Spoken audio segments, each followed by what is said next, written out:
కొత్త బిజినెస్ కోసం ఆలోచిస్తున్నారా? ఈజ్ ఆన్ డిస్ట్రిబ్యూషన్ కోసం కాల్ చేయండి 9154729854.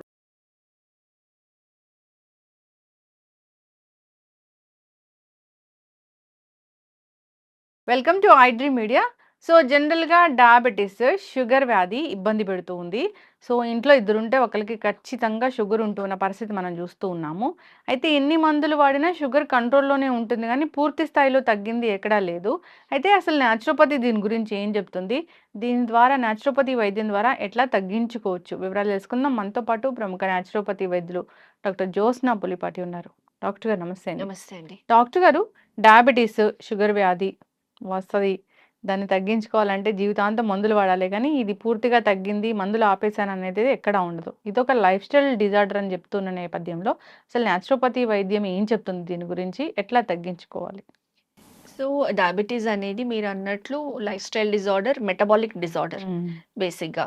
సో, మనందరికీ తెలుసు ఇన్సులిన్ ఏదైతే ఉత్పత్తి మన బీటా సెల్స్ ప్యాంక్రియాస్ నుంచి ఉత్పత్తి చేస్తుందో, మనం తినే భోజనంలో వెళ్ళే గ్లూకోజ్ ఏదైతే బ్లడ్‌లో ఉంటుందో, అది సెల్స్‌లోకి చేరాలి అనంటే ఇన్సులిన్ అనేది చాలా ఇంపార్టెంట్. హ్మ్. అది లేనిదే ఆ బ్లడ్ గ్లూకోజ్ అనేది అబ్సార్ప్షన్ అనేది జరగదు. సో, ఎప్పుడైతే ఇన్సులిన్ లెవెల్స్ తగ్గడము, లేకపోతే యాక్చువల్‌గా జరిగేదేంటంటే, ఎక్కువగా మనం చూసేది టైప్ 2 డయాబెటిస్. టైప్ 2 డయాబెటిస్‌లో ఏం జరుగుతుంది అంటే, ఇన్సులిన్ లెవెల్స్ యాక్చువల్లీ ఎక్కువగా ఉంటాయి. ఎందుకు అనంటే, ఇన్సులిన్ లెవెల్స్ ప్రొడ్యూస్ చేసిన తర్వాత గూడా, మనకి రిసెప్టర్స్ అనేది పని చేయక, ఎందుకు అనంటే, ఇన్సులిన్ రెసిస్టెన్స్ అనేది డెవలప్ అయ్యి, ఆ ఉన్న ఇన్సులిన్‌ని సెల్స్ వాడకపోవడంతో మన బాడీ అనుకుంటుంది ఇంకా ఇన్సులిన్ కావాలనేమోననేసి ఇంకా ఇన్సులిన్‌ని ప్రొడ్యూస్ చేస్తుంది. సో, హైపర్ ఇన్సులినిమియా స్టేట్ ఉంటుంది. ఇన్సులిన్ రెసిస్టెన్స్ ఉంటుంది. సో, దానికి ముఖ్యంగా కొన్ని కారణాలు చూస్తున్నామనమాట. అవి గనక మనం అడ్రెస్ చేయగలిగితే మనకి డయాబెటీస్ అనేది చాలా ఈజీగా ట్రీట్ చేయగలుగుతాము. ఒక డయాబెటిక్ పేషెంట్ మీ దగ్గరికొస్తే అంటే ఎట్లా ఉంటుంది వాళ్ళ డయాగ్నోసిస్ గానీ, ట్రీట్మెంట్ గానీ? సో, ఒకవేళ అది ఏ స్టేజ్‌లో వచ్చారనేది చాలా ఇంపార్టెంట్ రోల్ ప్లే చేస్తుంది. ఒకవేళ ప్రీ డయాబెటిక్ వచ్చారు అంటే హెచ్‌బీఏవన్సీ సపోజ్ సమ్‌వేర్ బిట్వీన్ 7 ఆర్ 8 వరకు కూడా ఉండి వచ్చారు అనంటే గనక ఫస్ట్ క్వెషన్ వాళ్ళకుంటుంది. ఇది హై లెవెల్‌లో డిటెక్ట్ అయింది. మేము మెడిసిన్ స్టార్ట్ చేయాలా? మెడికేషన్ స్టార్ట్ చేయాలా? So, as a naturopathy doctor first మేము చెప్పేది, మనము లైఫ్ స్టైల్ చేంజెస్ చేసిన తర్వాత కూడా తగ్గకపోతే ఆ తర్వాత చూస్తాం. బట్ 9 ఔట్ ఆఫ్ 10 పేషెంట్స్‌లో చూసింది ఏంటంటే, ఈ చేంజెస్ ఎప్పుడైతే తీసుకొనొస్తామో హెచ్‌బీఏవన్సీ లెవెల్స్ అనేది చాలా రిమార్కబుల్‌గా 3 మంత్స్ ఆర్ 6 మంత్స్ టైం తీసుకొని చాలా ఈజీగా 1 gram percent per month or per term అనేది కూడా ఈజీగా తగ్గించుకుంటూ తీసుకొని రావచ్చు.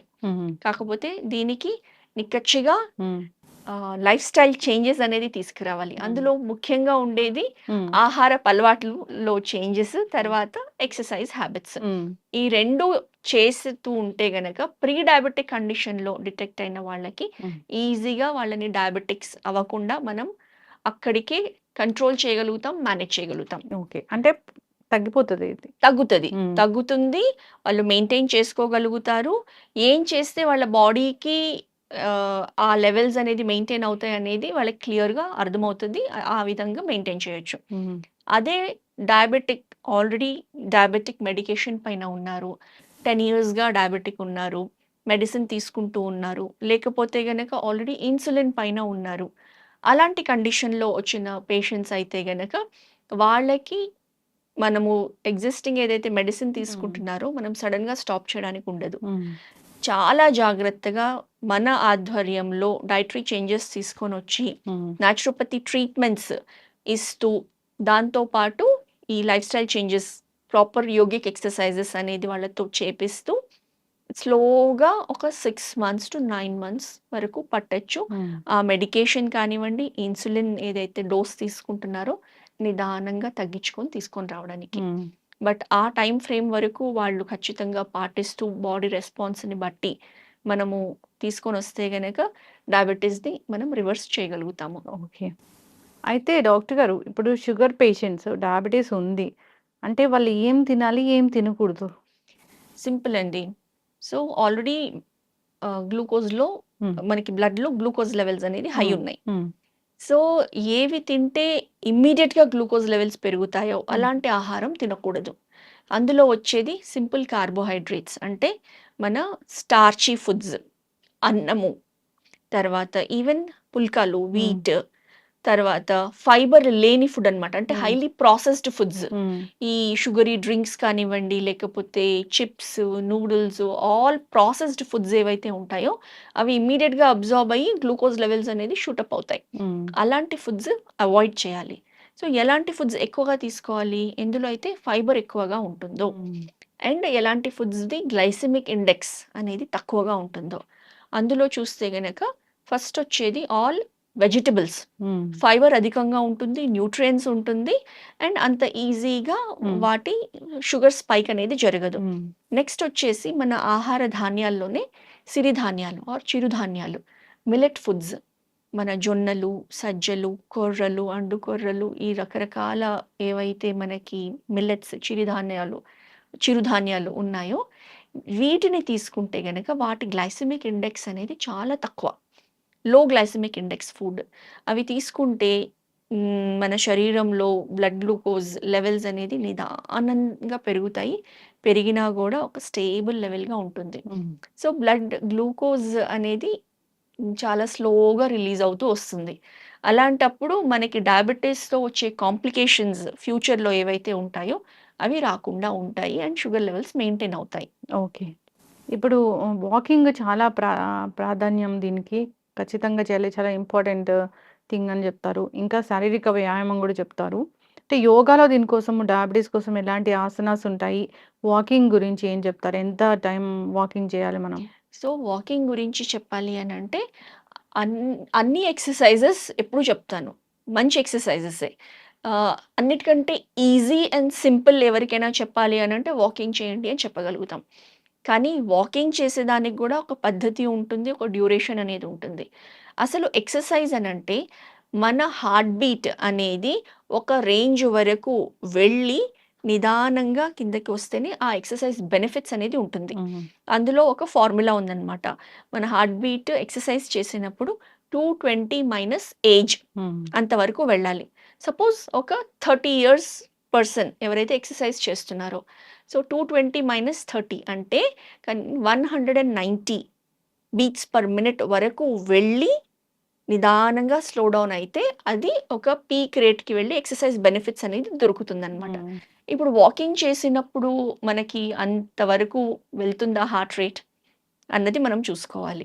సో, అలా వెళ్ళినప్పుడు 100% బెనిఫిట్స్ అనేది దొరకదు. But walking is definitely better than any other exercise. ఎందుకనంటే ఏజ్డ్ పీపుల్ ఉన్నారు. హ్మ్. సింపుల్‌గా బయటకి వెళ్ళి ఒక హాఫ్ అన్ అవర్ కనీసం వాక్ చేసి వస్తే కూడా మూవ్‌మెంట్ అనేది ఉంటుంది మన కాళ్ళల్లో, మన శరీరంలో అండ్ బ్లడ్ సర్క్యులేషన్ అనేది ఇంప్రూవ్ అవుతుంది. సో, ఏమీ చేయని దానికంటే walking is definitely good exercise. Yes. So, వారంలో 5 రోజులన్నా ఒక 30 మినిట్స్ అన్నా వాక్ చేస్తే అప్పుడు కొంతలో కొంత బెనిఫిట్ అనేది దొరుకుతుంది. హ్మ్. హోమ్ రెమెడీస్ ఏముంటాయి?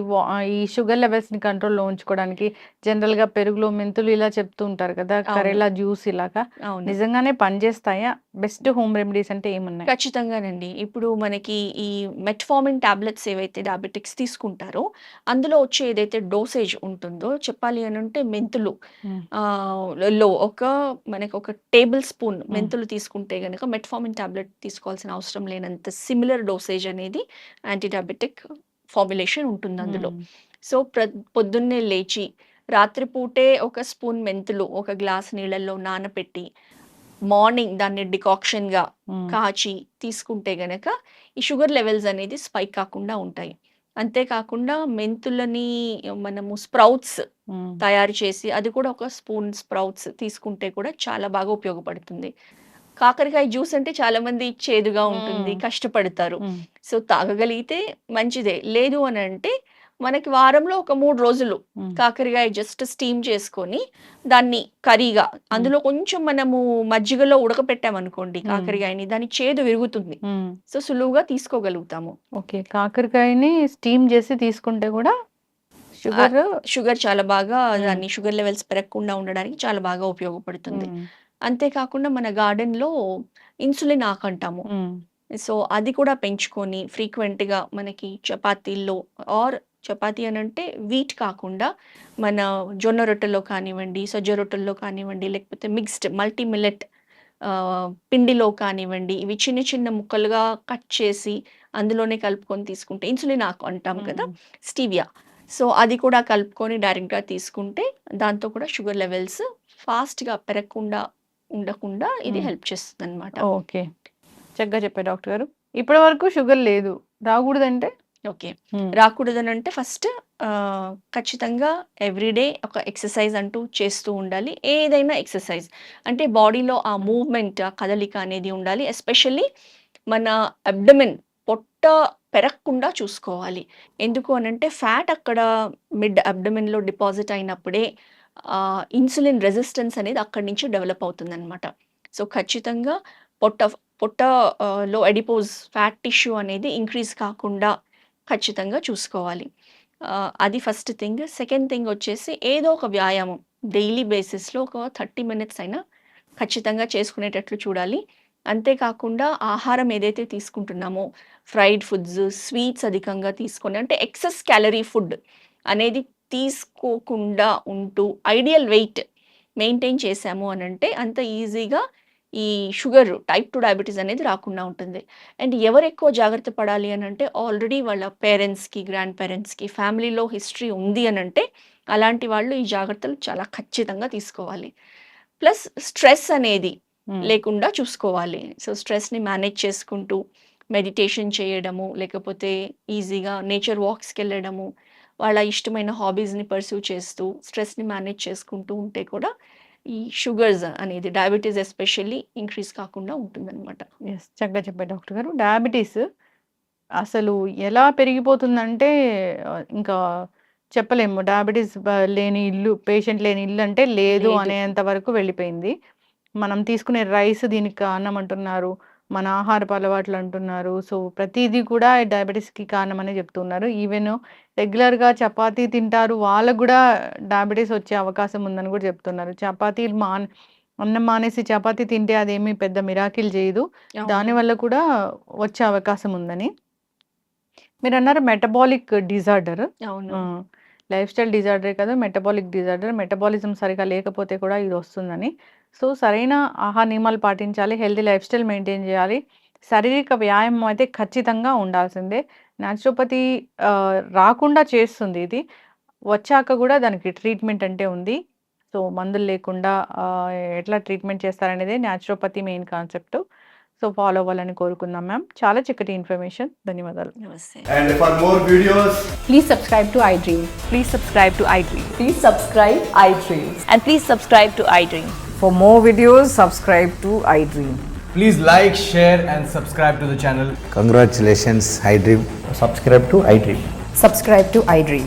So subscribe to iDream Media. iDream team అందరికి huge congratulations. Please subscribe iDream Media. Please subscribe to iDream. Subscribe iDream. Please subscribe to iDream. iDream అంటే నా కళల ఛానల్ను సబ్స్క్రైబ్ చేసుకున్న నోరు తిరుగుతలేదు. మీరైతే గంట గుర్తు కొట్టండి. For more such videos, please subscribe to iDream. Subscribe to iDream. Please subscribe to iDream. Please subscribe iDream Media. Please do subscribe to iDream. Please subscribe to iDream Media. For best entertainment and information, please subscribe iDream. And don't forget to subscribe to iDream.